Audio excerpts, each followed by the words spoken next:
नमस्कार, जय हिंद। मैं मोहन पाठक और फिर से आ गया हूँ आप लोगों के बीच में लेके अपना नया वीडियो जिसका नाम है यूपी टेट बाल विकास। तो अब हम आज बात करेंगे इसमें 10 क्वेश्चन बाल विकास की और आपको मिलेगा लास्ट में एक लड्डू।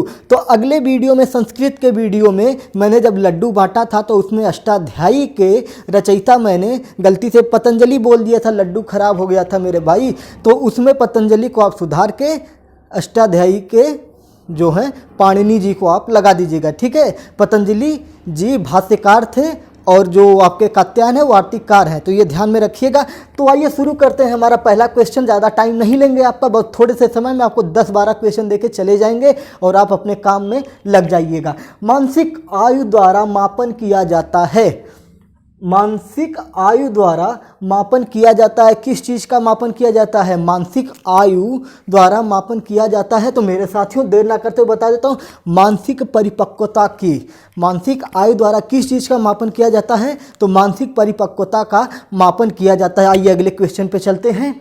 कक्षा में प्रश्न पूछने से क्या होता है? कक्षा में प्रश्न पूछने से क्या होता है? भाई कक्षा में प्रश्न पूछा जाएगा, अगर नहीं पूछा जाएगा तो कैसे पता चलेगा कि बच्चा पढ़ाई क्या कर रहा है? तो आइए देखते हैं इसका उत्तर क्या होगा। कक्षा में प्रश्न पूछने से क्या होता है? भाई हम जो पढ़ा रहे हैं, जैसे मैं आपको कुछ पढ़ा रहा हूँ तो क्या फ़ायदा हो रहा है, क्या नुकसान हो रहा है, तो ये सारी चीज़ें कैसे पता चलेंगी? प्रश्न पूछेंगे तभी ना पता चलेगी। तो इसका सटीक उत्तर होगा, कक्षा में प्रश्न पूछने से क्या होता है? विषय वस्तु स्पष्ट होती है। अगर प्रश्न आ जाए कि कक्षा में प्रश्न पूछने से क्या होता है, तो आप देखेंगे ऑप्शन में जहाँ पे दिया रहेगा विषय वस्तु स्पष्ट होती है, उसी को आप टिक करेंगे और आपको मिलेगा 1 नंबर और लग जाएगा चौका। चलिए अगले क्वेश्चन पे चलते हैं। निगमन विधि का प्रमुख दोष है। 2 विधियां होती हैं, एक आगमन विधि होती है, एक निगमन विधि होती है, ठीक है। आगमन विधि होती है, एक निगमन विधि होती है। तो निगमन विधि में सबसे प्रमुख दोष क्या होता है?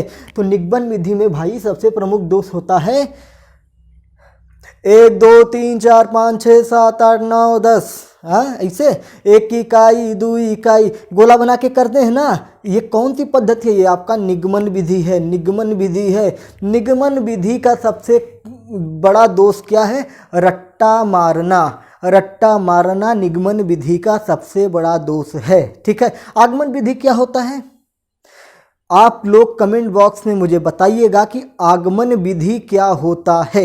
आगमन विधि क्या होता है, ठीक है। एक होता है उदाहरण से, चलिए आप बताइएगा आगमन विधि क्या होता है, मैं बता दूंगा तो मतलब क्या निकलेगा, ठीक है। पूछने का ये आप लोगों के लिए होमवर्क है, ठीक है। स्पेशली टीएटी की रचना की थी। टीएटी की रचना किसने की थी? मैं इससे अभी इसका पूरा नाम भी बताऊंगा। टीएटी की रचना किसने की थी? तो मेरे साथियों टीएटी की रचना मॉर्गन एंड मुरो ने की थी। मॉर्गन और मुरे नामक वैज्ञानिक ने की थी। टीएटी का पूरा नाम क्या होता है? तो टीएटी को कहते हैं thermal appreciation test. Thermal appreciation test इसको किसने प्रतिपादित किया था? तो मॉर्गन एंड मुरे ने दिया था। बहुत जगह पर मिलेगा आपको मार्गन मिल जाएगा, तो गलत मत समझिएगा। मनोवैज्ञानिकों के नाम आपको किताबों में, हर किताबों में नाम वही रहेगा, थोड़ा मात्राएं इधर उधर करके मिलेगी। तो उसके लिए कहीं पे युंग लिखा रहेगा तो कोई टीचर कहेगा जुंग कह देगा, युंग को जुंग कह देगा, तो कन्फ्यूज मत होइएगा, ठीक है। तो मॉर्गन एंड मुरे ने आपके टीएटी परीक्षण का प्रतिपादन किया था, ठीक है। किंडरगार्टन पद्धति क्या है? किंडरगार्टन पद्धति क्या है? किंडरगार्टन पद्धति क्या है मेरे साथियों? किंडरगार्टन पद्धति है जिसमें खेल, गीत, पुरस्कार आदि के द्वारा पढ़ाई को किया जाता है। मतलब मनोरंजक तरीके से बच्चे को खुले वातावरण में, किंडरगार्टन, गार्डन मतलब होता है बागीचा, बागीचे में खुले आसमान के, बागीचे मतलब बागीचा ना हो तो झूठा परेशान थोड़े होगा। बागीचे मतलब कहने का तात्पर्य है कि किंडरगार्टन का मतलब होता है खुले वातावरण में गीत, संगीत, कहानी, उपहार मतलब पुरस्कार के जरिए शिक्षा और शिक्षण प्रक्रिया को सुचारू रूप से चलाया जाता है। तो किंडरगार्टन यही होता है। चलिए अगले क्वेश्चन पे चलते हैं। बुद्धि लब्धि को सर्वप्रथम मापा गया था। ये बहुत बढ़िया क्वेश्चन है और इसमें लोग कंफ्यूज होते रहते हैं। कि बुद्धि लब्धि को किस प्रकार से कौन मापा था? सबसे पहले ये बहुत लोग परेशान हो जाते हैं और क्वेश्चन को लेके हड़बड़ा जाते हैं। इसमें सब लोग साइमन बिने को लगा देते हैं। अरे भैया साइमन बिने कैसे है? साइमन बिने नहीं है इसमें है टर्मन है। ठीक है, बुद्धि लब्धि को सर्वप्रथम किसने मापा था? तो सबसे पहले टर्मन ने मापा था, सबसे पहले टर्मन ने मापा था। ठीक है, बुद्धि लब्धि का सूत्र किसने दिया था? चलिए अभी लड्डू खिलाएंगे तो बता देंगे। मानसिक आयु प्रत्यय के प्रदाता हैं, मानसिक आयु प्रत्यय के प्रदाता हैं। इसको नोट कर लीजिएगा, आपको किताबों में नहीं मिलेगा। मानसिक आयु लिखना हो तो लिख लीजिए कहीं पे। मानसिक आयु प्रत्यय के प्रदाता हैं, मानसिक आयु प्रत्यय के प्रदाता हैं। कौन है? देखिए यहाँ पे मैं लिख रहा हूँ वी नेट या इसको आप कहिए बिनेट। ठीक है, बी नेट, इसको आप एकदम इम्पॉर्टेंट में लगा दीजिए इस बार के लिए। ठीक है अगला क्वेश्चन है हाँ ठीक, स्त्रियों और पुरुषों में औसत बुद्धि, स्त्रियों और पुरुषों में औसत बुद्धि गुणांक होता है। स्त्रियों और पुरुषों में औसत बुद्धि गुणांक होता है। आया ना मज़ा मेरे साथियों? क्वेश्चन कैसा लगा ये वाला? स्त्रियों और पुरुषों में, अरे मेरे महिला शिक्षा मित्रों, स्त्रियों, आखिरी वर्ष है, जान लगा दो, आखिरी चांस है। यूपी टीईटी का डेट आगे बढ़ने वाला है। मैं कह रहा हूँ ना, संभावित ये है कि आगे बढ़ने 28 फरवरी पर ऐसे मुहर नहीं लगी है और आगे बढ़ गया तो वादा करता हूँ कि इतने क्वेश्चन दूंगा, इतने लड्डू मारूंगा कि यूपी टेट का पन्ना फट जाएगा और मार्कशीट आपके हाथ में होगी। स्त्रियों और पुरुषों में औसत बुद्धि का गुणांक कितना होता है? तो जान लीजिए मेरे साथियों, 100 होता है। अच्छा, मैं बार बार शिक्षा मित्रों करता हूँ तो मेरे अन्य साथी जो जुड़े हैं बुरा मानते होंगे। अरे यार बुरा मत मानो, ओपन वीडियो जा रहा है, ये नहीं है कि मैं सिर्फ शिक्षा मित्रों को और घरेलू महिलाओं को ही पढ़ा रहा हूँ।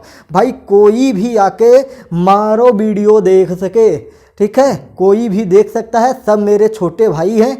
और देखिए जितने नए बच्चे हैं वो छोटे भाई हैं, मेरे भाई बहन हैं, और जो शिक्षा मित्र हैं वो मेरे अपने अभिभावक हैं, मेरे बड़े हैं, मेरे बुजुर्ग हैं। हाँ, बुरा मत मानिएगा शिक्षा मित्र भाइयों। लेकिन मैं दिल से कह रहा हूँ, मैं दिल से आप लोगों के लिए ही वीडियो, इतनी मेहनत मैं आप लोगों के लिए ही कर रहा हूँ, क्योंकि आप लोगों के पास मैटर नहीं पहुँच पाता। आप लोग टेट क्यों फेल होते हैं? आप लोग टेट इसलिए फेल होते हैं कि आप लोग मार्केट से किताब ला के पढ़ते हैं और किताब में से क्या पूछेगा ये चीज़ आपको नहीं पता होगा। वो चीज़ मैं यहाँ बता रहा हूँ कि मेरे क्वेश्चन का लेवल आप देख रहे होंगे तो आपको पता चल रहा होगा कि आपको क्या पढ़ना है। आप यहाँ से अंदाज़ा लगाइए और खुद से पढ़िए, किताब उठाइए और उसमें छटनी करिए कि आपको पढ़ना क्या है।